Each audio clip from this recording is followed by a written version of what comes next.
नमस्कार, मैं दीपक शर्मा और मेरे YouTube मंच पर आपका स्वागत। दोस्तों, आज की तारीख में यूपी में मुकाबला सिर्फ इंडिया और एनडीए में नहीं हो रहा है। यूपी में एक और मुकाबला हो रहा है जो पर्दे के पीछे खेला जा रहा है। गुजरात लॉबी वर्सेस गोरखपुर, और अगर साफ शब्दों में कहूं तो अमित शाह वर्सेस योगी आदित्यनाथ।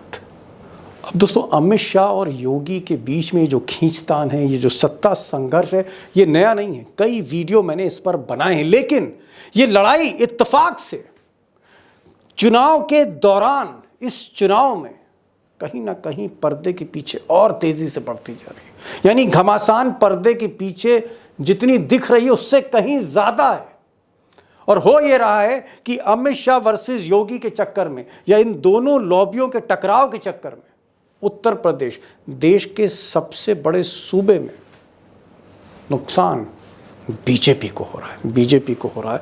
और अगर आप जमीनी हकीकत देखेंगे तो योगी के समर्थक ये कह रहे हैं, और अब खुलेआम कह रहे हैं, कि अगर प्रधानमंत्री मोदी 300 पार करते हैं, प्रचंड बहुमत के साथ 4 जून को प्रधानमंत्री बनते हैं, तो योगी आदित्यनाथ को लखनऊ में टिकने नहीं दिया जाएगा। प्रधानमंत्री मोदी, या यूं कहें उनके चाणक्य अमित शाह या गुजरात लॉबी, योगी को ठीक वैसे ही हटाएगी जैसे शिवराज सिंह चौहान को मध्य प्रदेश की कुर्सी से हटाया गया, या वसुंधरा को राजस्थान में हटाया गया, या रमन सिंह को छत्तीसगढ़ में हटाया गया, या येदुरप्पा को कर्नाटक में किनारे किया गया। और ये लिस्ट लंबी है। मैं सिर्फ गडकरी या किसी राजीव प्रताप रूडी या मुख्तार नकवी या फिर शाहनवाज हुसैन के नाम नहीं ले रहा हूं, ये लिस्ट लंबी है। और आज की तारीख में उस लिस्ट में सबसे ऊपर नाम है योगी आदित्यनाथ का। अब दोस्तों, कहने वाले ये भी कह रहे हैं, उसमें भी योगी जी के समर्थक हैं, कि अगर मोदी जी 272 या 272 के नीचे आते हैं, यानी अगर वो प्रधानमंत्री बनते हैं लेकिन प्रचंड बहुमत वाले नहीं बनते, या फिर वो प्रधानमंत्री नहीं बनते, उनकी जगह गडकरी बन जाते हैं, या गडकरी भी नहीं बनते, ऐसी स्थिति में योगी आदित्यनाथ बीजेपी के सबसे शक्तिशाली नेता होंगे। यानी कहीं ना कहीं मोदी का सूर्य अगर अस्त करता है तो बीजेपी के फलक पर उदय होगा सिर्फ एक ही नाम का, एक ही सूर्य का उदय होगा, जिसका नाम होगा योगी आदित्यनाथ। लिहाजा आजकल सबकी निगाहें उत्तर प्रदेश पर टिकी हुई हैं, और इसमें मोहन भागवत जैसे आरएसएस के लीडर भी हैं, इसमें बीजेपी के भी अंदर के लोग हैं जो कहीं ना कहीं बगावत के मूड में, और इसमें बीजेपी के अलावा पॉलिटिकल पंडित भी हैं जो यूपी की एक एक सीट को बड़ी बारीक से देख रहे हैं। और ये मैं कैलकुलेशन के आधार पर कह रहा हूँ कि अगर उत्तर प्रदेश में आंकड़ा इस बार बीजेपी का 60 के ऊपर जाता है, 60 के ऊपर का मतलब 60+ सीट्स, ये 65 भी हो सकती हैं, ये 68 भी हो सकती हैं, ये 70 भी हो सकती हैं। अगर ये आंकड़ा मोदी जी को उत्तर प्रदेश से मिलता है सीटों का, तो एक बात तय है प्योर कैलकुलेशन पर, कि फिर मोदी 300 पार जा रहे हैं। फिर मोदी जो है वो 2019 और 14 की स्थिति से भी कहीं ज्यादा मजबूत प्रधानमंत्री होने जा रहे हैं। और तब सोच लीजिए योगी जी का क्या होगा। लेकिन यही आंकड़ा, यही जो 60, 65 या 70 का आंकड़ा, ये आंकड़ा अगर नीचे गिरता है, जैसा कि पहले फेज, दूसरे फेज और तीसरे फेज में यूपी में दिख रहा है, ये वीडियो आप मेरे टाइमलाइन पे देख सकते हैं कि तीसरे फेज के बाद बीजेपी का रथ कैसे फंस गया। अगर ये आंकड़ा 65-60 से घटकर ये आंकड़ा 55, 50 से नीचे जाता है, तो एक बात फिर तय है कि मोदी जी के लिए मुसीबतों का पहाड़ टूटने वाला है 4 जून को। अब दोस्तों, उत्तर प्रदेश में बीजेपी का ग्राफ, सीटों का ग्राफ 60 के नीचे ना जाए, किसी भी कीमत पर, किसी भी सूरत में 60 के नीचे ना जाए, इसके लिए कमर कस ली है अमित शाह ने। और हकीकत यह है कि अमित शाह जिस तरह से बार बार लखनऊ का दौरा कर रहे हैं, यूपी का दौरा कर रहे हैं, जिस तरह से वो मीटिंग कर रहे हैं, चाहे वो नौकरशाही हो, चाहे वो संगठन हो, चाहे वो मंत्रिमंडल हो, चाहे वो 2 डिप्टी सीएम हो, चाहे वो ये सहयोगी दल हो, राजभर या निषाद या अनुप्रिया पटेल, जिस तरह से धुआंधार मैराथन मीटिंग अमित शाह कर रहे हैं पिछले 15-20 दिन से, उत्तर प्रदेश में सारी की सारी चुनावी कमान योगी के हाथ से अमित शाह ने ले ली है। तो मोदी जी के चाणक्य ने, अमित शाह ने ना सिर्फ कमान हाथ में ले ली है, ना सिर्फ योगी जी को किनारे कर दिया है, बल्कि यूं कहूँगा कि आज की तारीख में अगर किसी के आदेश चल रहे हैं उत्तर प्रदेश में, संगठन में, सरकार में, चुनावी फैसलों में, वो सिर्फ अमित शाह हैं। और अमित शाह ने ना सिर्फ बीजेपी की जो है नट बोल्ट कसें, बल्कि मायावती को भी प्रेशराइज किया। जहां जहां मायावती के कैंडिडेट बीजेपी को चुनौती दे रहे थे, एक सिरे से वो सारे टिकट, सारे उम्मीदवार बसपा के रातों रात बदलवा दिए गए। ये अमित शाह का डेस्परेशन है। जहां सारी की सारी लगाम इस वक्त गुजरात लॉबी के हाथ में। यही नहीं, ठाकुरों का जो आंदोलन चला, जिसको लोग कह रहे थे कि कहीं ना कहीं योगी इसके पीछे, ठाकुरों के आंदोलन को पूरी तरह से ठंडा कर दिया है अमित शाह ने। और अमित शाह ने सिर्फ ठाकुरों का आंदोलन ही ठप नहीं किया, उन्होंने जो ठाकुर बाहुबली नेता थे, जिनको योगी के करीबी कहा जाता था, चाहे वो धनंजय सिंह हो, यशवंत सिंह हो, राजा भैया हो, इन सबको भी टाइट किया है, इन सबको भी टाइट किया। या यूं कहें कि योगी जी के ठाकुर वोटों में सेंधमारी भी अमित शाह कर रहे हैं। और बीजेपी के बूथ मैनेजमेंट को भी उन्होंने रिव्यू करके फिर से रिस्ट्रक्चर करने की कोशिश करी, उनको जीवंत करने की कोशिश करी। और सबसे बड़ी चीज़, उत्तर प्रदेश पुलिस को भी मुस्तैद कर दिया है। और इस बार जो तीसरे फेज़ में आपने लाठीचार्ज देखी, खासकर मुस्लिम पॉकेट्स में, चाहे वो बदायूं हो, चाहे वो संभल हो, आप समझ रहे हैं इसके पीछे खेल किसका था। यानी पुलिस को भी टाइट कर दिया है अमित शाह ने। एक ही मकसद है कि उत्तर प्रदेश में बीजेपी 60 से नीचे ना उतरे, क्योंकि 60 से नीचे उतरी तो अमित शाह तो गए, मोदी जी की भैंस भी पानी में गई। और दोस्तों, अब सबसे बड़ा सवाल, द बिग क्वेश्चन ये है, या यूं कह सकते हैं चुनाव का बड़ा सवाल, कि क्या अमित शाह उत्तर प्रदेश में बीजेपी को, मोदी जी को 60 प्लस से ऊपर ले जा रहे हैं, यानी 60 प्लस सीट से ऊपर वो बीजेपी को ले जा रहे हैं, या फिर बीजेपी को उत्तर प्रदेश में झटका लगने जा रहा है। झटका लगा तो भी बहुत बड़ा इम्पैक्ट होगा राजनीति पर, और 60 के ऊपर गए तो भी बहुत बड़ा असर होगा चुनाव पर। क्या होने जा रहा है उत्तर प्रदेश में? दो खास मेहमान हैं हमारे साथ। अभिषेक कुमार होंगे, डेटा जर्नलिस्ट, और हमारे साथ प्रोफेसर रविकांत होंगे, पॉलिटिकल एनालिस्ट। उत्तर प्रदेश में बड़ी बारीक निगाह रखते हैं। इन दोनों को सुनिए और मुझे लगता है एक बड़ी तस्वीर आज आपको देखने को मिलेगी कि उत्तर प्रदेश क्या करने जा रहा है 2024 में। प्रोफेसर साहब, ये बार बार अमित शाह ये लखनऊ आ रहे हैं, मीटिंग ले रहे हैं, कभी किसी धनंजय से बात हो रही है, कभी किसी राजा भैया को जो है बेंगलोर बुला रहे हैं, कभी गोरखपुर में कोई इंस्ट्रक्शन दे रहे हैं, कभी कैंडिडेट बदल रहा है। ये अचानक इतनी सक्रियता, इतनी ज्यादा उत्तर प्रदेश में अमित शाह का इन्वॉल्वमेंट क्यों है? उनके पास तो पूरा देश पड़ा है, सारा का सारा फोकस अमित शाह का उत्तर प्रदेश में। ऐसा क्या है उत्तर प्रदेश में? दीपक जी, उसकी दो वजह है बहुत स्पष्ट। एक तो यह है कि उत्तर प्रदेश से ही दिल्ली का तकदीर तय होनी। अगर उत्तर प्रदेश में 60 से ज्यादा सीटें बीजेपी को मिलती हैं, तब तो कोई संभावना वहां बनती है, और अगर नीचे ये आंकड़ा आता है तो फिर बहुत मुश्किल हो जाएगी।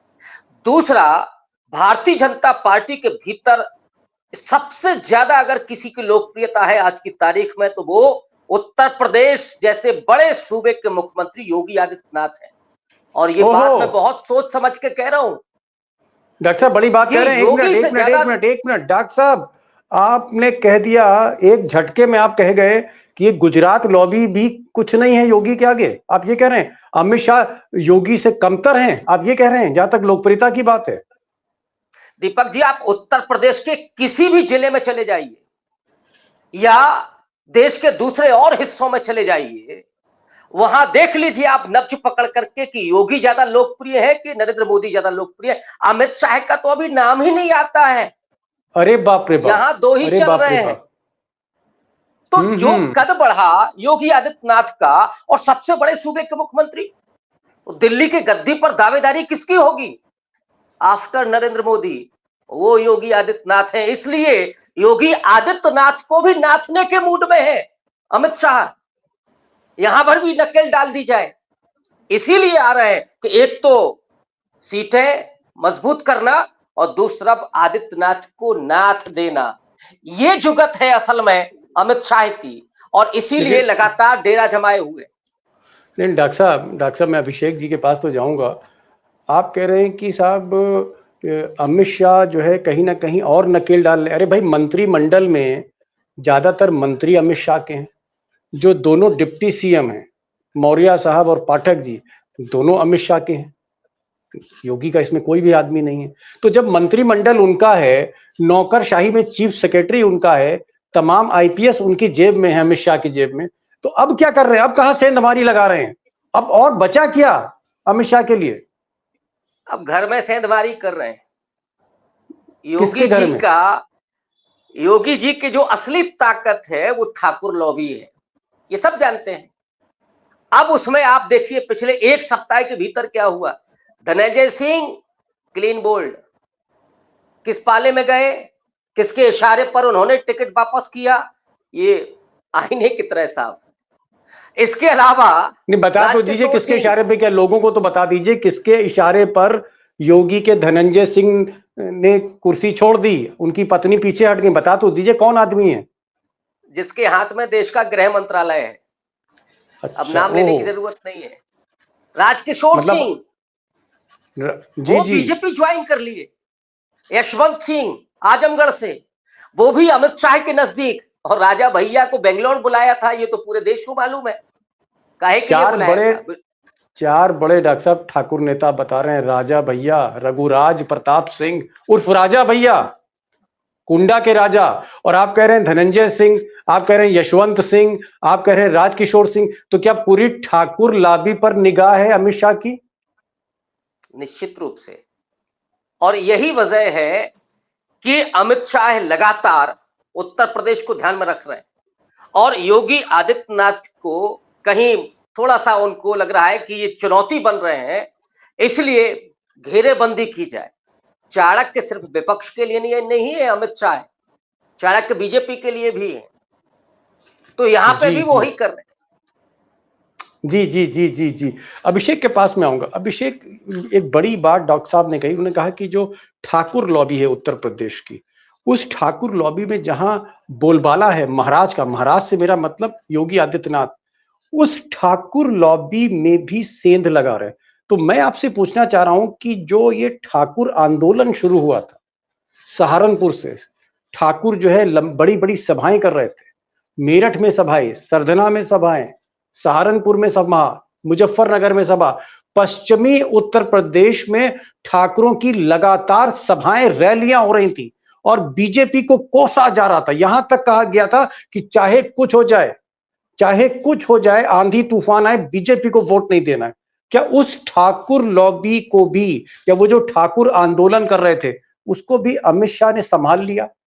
क्या अमित शाह ने उन ठाकुरों को भी मना लिया है कहीं ना कहीं, और मोदी को दिखा दिया है कि ठाकुर आज उनके साथ है, योगी आदित्यनाथ के साथ नहीं है? क्या ठाकुरों में सेंधमारी कर रहे हैं अमित शाह योगी जी के वोट बैंक में? दीपक जी, ये सेंधमारी 4 जून के पहले का ट्रेलर है। 4 जून के बाद उत्तर प्रदेश की सत्ता में बैठा हुआ व्यक्ति सत्ता में बना रहेगा, इसकी गारंटी तभी है जब दिल्ली की सत्ता में बैठा हुआ व्यक्ति दिल्ली की सत्ता को छोड़ देगा या जनता उसे छोड़ने पर मजबूर कर देगी। एक म्यान में दो तलवार अब नहीं रह सकती भारतीय जनता पार्टी के अंदर। इस बात को अब एक्सेप्ट करना होगा, स्वीकार करना होगा कि उत्तर प्रदेश में भी खड़ाऊ शासन की बुनियाद कैसे डाली जाए, ये कोशिश बीजेपी के अंदर शुरू हो गई। नहीं, आप क्या कह रहे हैं अभिषेक? आप तो सीधे सीधे ये कह रहे हैं कि 4 जून के बाद अगर मोदी बहुमत में आ गए तो आपका आकलन, आपकी खबर यह है कि अगर मोदी प्रचंड बहुमत में आए तो योगी आदित्यनाथ का हाल वही होगा जो राजस्थान में वसुंधरा राजे का हुआ, जो मध्य प्रदेश में शिवराज सिंह का हुआ, जो छत्तीसगढ़ में रमन सिंह का हुआ। क्या ये हाल होने जा रहा है योगी जी का? योगी जी को कुर्सी से हटा देंगे मोदी जी अगर तीसरी बार प्रधानमंत्री बने? दीपक जी, अभी रविकांत जी ने क्लीन बोल्ड शब्द का इस्तेमाल किया, तो मैं भी उसी तर्ज पर आपको बता दूं कि ग्रेग चैपल जैसा तानाशाह कोच कभी किसी सौरव गांगुली को बर्दाश्त नहीं कर सकता। उसे रबर स्टैंप चाहिए, और रबर स्टैंप योगी आदित्यनाथ नहीं हो सकते। योगी आदित्यनाथ सौरव गांगुली की तरह कप्तानी कर रहे हैं और उसी तरह कप्तानी करना चाहते हैं, और इसीलिए सबसे पहले उनकी घेराबंदी तोड़ी जा रही है। योगी आदित्यनाथ जिस ठाकुर लॉबी से घिरे हुए बताए जाते हैं, अभी उस ठाकुर लॉबी में आपने कई विकेट गिरते हुए देखे। जो योगी आदित्यनाथ की के ग्रुप को छोड़ करके बताया जा रहा है कि अमित शाह के ग्रुप में एंट्री करते हुए दिखाई दे रहे हैं। सबसे पहले धनंजय सिंह का केस आपने देखा, कैंडिडेचर भी उनकी पत्नी का था, वो भी उससे वापस लेने पर मजबूर हुए। राजा भैया बेंगलुरु बुलाए गए, यशवंत सिंह अमित शाह के करीब हो गए, जबकि यशवंत सिंह को सपा से तोड़ करके बीजेपी में लाने का काम, जहां तक मेरी जानकारी है, योगी आदित्यनाथ ने किया था। रविकांत जी, ये फैक्ट है, जहां तक मुझे लगता है आपको पता होगा। राजकिशोर सिंह भारतीय जनता पार्टी में क्यों गए हैं?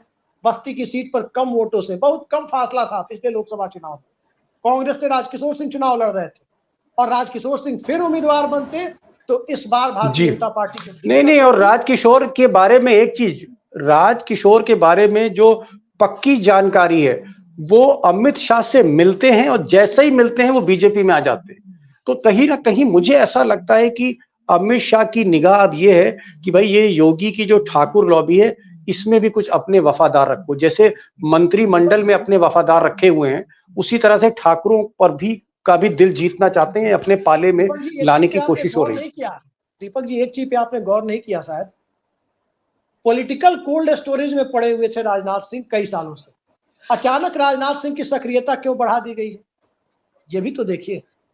ठाकुर लॉबी को उत्तर प्रदेश में नए सिरे से रीस्ट्रक्चर करने की एक पूरी कवायद चल रही है, क्योंकि बीजेपी में योगी आदित्यनाथ के पॉलिटिकल नेक्सस को कमजोर करने के लिए, उनकी ताकत को कमजोर करने के लिए सबसे पहले ठाकुर लॉबी को कमजोर करना जरूरी है। ये दिल्ली में बैठी हुई गुजरात लॉबी समझ रही है।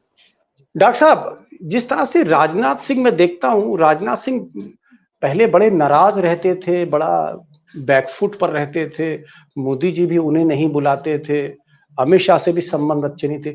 आजकल मैं देखता हूं कि कोई भी कमेटी बन रही है, गुजरात लॉबी कोई भी कमेटी बना रही है दिल्ली में, उसका या तो अध्यक्ष या उपाध्यक्ष राजनाथ सिंह ही होते हैं। मैं मैनिफेस्टो की बात नहीं कर रहा, मैं बीजेपी पार्लियामेंट्री बोर्ड की बात नहीं कर रहा। हर जगह हर कुर्सी पर राजनाथ है, और हर मौके और महफिल और मंच पर राजनाथ हैं मोदी के साथ। ऐसा तो नहीं है कि 4 जून के बाद योगी को हटाया जाए और राजनाथ फिर से मुख्यमंत्री बना दिया जाए।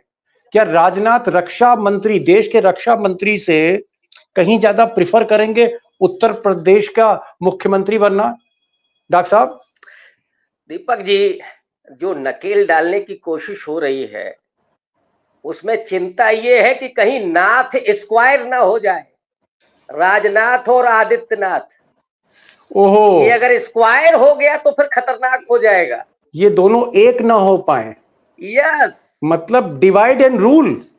यस। तो इसके लिए सारा खेल हो रहा है कि अब राजनाथ के कद को थोड़ा बढ़ा दिया जाए, वरना राजनाथ वही है जिन्हें माला में भी नहीं घुसने दिया था। अमित शाह ने आंखें दिखा दी तो बाहर हो गए बेचारे वो। और दूसरा, योगी आदित्यनाथ पर कोई आज नहीं हो रहा है। जब पहली बार 2017 में रेवेन का चश्मा लगा करके आए थे योगी जी, उत्तर प्रदेश का दूल्हा बन के, तो उसके बाद उनका जो सब कुछ छीन लिया गया था, हिंदू युवा वाहिनी कहां चली गई? तो पहले उनको नखदंत विहीन किया गया था, लेकिन योगी जी ने इधर अपनी पूरी ठाकुर लॉबी मजबूत कर ली। तो इसलिए यहां भी इनको भी खत्म कर दिया जाए, वरना अमित शाह के तो दो डिप्टी सीएम, ओम प्रकाश राजभर, संजय निषाद, और ब्यूरोक्रेसी तो है ही, चीफ सेक्रेटरी भी। तो योगी जी को जो घेरने की कोशिश है, लेकिन समस्या वही है कि योगी आदित्यनाथ बेहद लोकप्रिय है। अभी जो पर्दे के पीछे चल रहा है, अभिषेक जी ने जो कहा कि 4 जून के बाद क्या तलवारें म्यान के बाहर आएंगी, क्या फिर सीधे गुजराती लॉबी बनाम जो आप कहते हैं ना गोरखपुर होगा क्या? इस पर निगाहें हम लोगों की बनी रहेंगी। गुजरात बनाम गोरखपुर। अभिषेक, अब सीधे डायरेक्ट सवाल पर आ जाते हैं, डायरेक्ट क्वेश्चन पे ही आते हैं, और मैं चाहता हूं कि सीधे आप बात करें। क्या उत्तर प्रदेश में आपको लग रहा है 60 सीटें बीजेपी की आ रही हैं? या फिर 55 सीटें आ रही हैं, या बीजेपी 50 के लपेटे में आ रही है? क्योंकि देखिए ये सीटें ही तय करेगी कि दिल्ली में मोदी है या लखनऊ में योगी हैं। तो ये जो सीटें हैं ये 60 के ऊपर जा रही हैं, 60 के नीचे आ रही हैं, 55 पे रुक रही है, क्योंकि आपका जो डेटा है वो तो सीट वाइज डेटा है। मैं आपसे सीट वाइज डेटा नहीं चाह रहा। आप पहले भी मेरे प्रोग्राम में उत्तर प्रदेश का सीट वार आंकड़ा रख चुके हैं। आप मुझे मोटा मोटा बताएं कि तीसरे फेज के बाद, आधा चुनाव हो चुका है पूरा, तीसरे फेज के बाद क्या बीजेपी इस देश के सबसे बड़े प्रदेश में 60 सीटों पर खड़ी है, 65 पे खड़ी है, 55 पे खड़ी है? मुझे एक आइडिया चाहिए अभिषेक जी आपसे। दीपक जी, फिक्स डिपॉजिट रविकांत जी का, और उस फिक्स डिपॉजिट को दिखा करके बैंक से लोन उठाए दीपक शर्मा, ये नहीं चलेगा। उत्तर प्रदेश दे 60 सीटें और मुख्यमंत्री बनेंगे, प्रधानमंत्री बनेंगे नरेंद्र मोदी, गृह मंत्री बनेंगे अमित शाह, और वो चाहेंगे कि उत्तर प्रदेश का मुख्यमंत्री उनके इशारे पर भूपेंद्र पटेल या भजन लाल शर्मा या मोहन यादव की तरह इशारे पर एक डेप्यूटेड चीफ मिनिस्टर नहीं, डेप्यूटेड चीफ मिनिस्टर की तरह काम करे, उनके इशारे पर काम करे। ये नहीं हो सकता। उत्तर प्रदेश की ताकत है। और अरे सीटें तो बता दीजिए महाराज, सीटें तो बता दीजिए, मैं वही कितनी आ रही हैं? 60 सीटें नहीं आ रही है। उत्तर प्रदेश में 60 सीटों की कल्पना भारतीय जनता पार्टी अब नहीं कर सकती। समाज के हर वर्ग में अनरेस्ट की स्थिति है। वोटर कहीं ना कहीं भारतीय जनता पार्टी के चुनावी हिंदुत्व से बाहर निकल चुका है। चाहे किसान हो, नौजवान हो, सरकारी कर्मचारी हो, जाट हो, ओबीसी हो, सबके अपने मुद्दे हैं।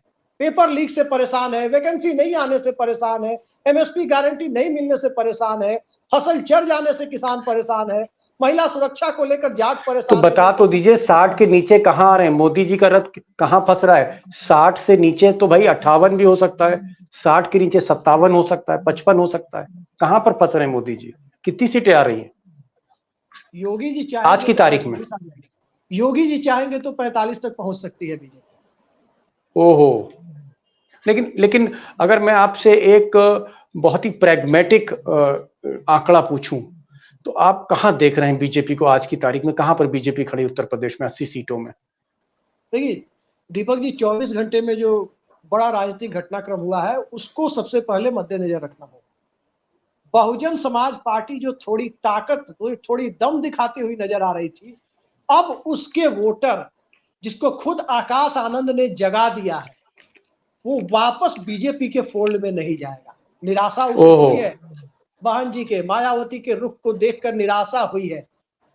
वापस वो बीजेपी के फोल्ड में जाने से कतराएगा, क्योंकि जिस प्रकार से उत्तराधिकारी तय किया गया, जिस प्रकार से फील्ड में आक्रामक अंदाज में आकाश आनंद नजर आए, तो आक्रामक अंदाज दिखाने के बाद वापस उसी फोल्ड में वोटर चला जाए, ये होता नहीं है अक्सर।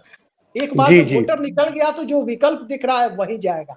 और जब वोटर आप कह रहे हैं कि जिस तरह से मायावती पर को प्रेशराइज करा अमित शाह ने, मायावती ने टिकट बदल दिए, बीएसपी को, बहुजन समाज पार्टी की चुनौती को कमजोर किया, मायावती बहन जी ने कंप्रोमाइज किया, आकाश आनंद जो उनका एक फायर ब्रांड भतीजा था, बहुत जबरदस्त रैलियां कर रहा था, उसको किनारे कर दिया। ये चीजें दलित वोटर को अच्छी नहीं लगी और दलित वोटर कहीं ना कहीं चिढ़कर वो भाजपा पे तो जाएंगे नहीं, हो सकता है कि वो इंडिया अलायंस की तरफ चले जाएं, और ये एक नुकसान हो सकता है। आप कह रहे हैं बीजेपी को, अगर बीजेपी को नुकसान हो रहा है छोटा मोटा ही सही, प्रोफेसर साहब, अभिषेक जी ने थोड़ा घुमा फिरा के कहा कि 60 के ऊपर उनको बीजेपी नहीं दिख रही, 60 के नीचे दिख रही है। मैं आपसे पूछना चाह रहा हूं कि क्या 50-55 पे आपको दिखती है? 50-55 सीटें ला रहे हैं मोदी जी उत्तर प्रदेश में इस बार? नहीं, बिल्कुल नहीं। मेरा जो अपना असेसमेंट है वो 30 से 35 के बीच का है।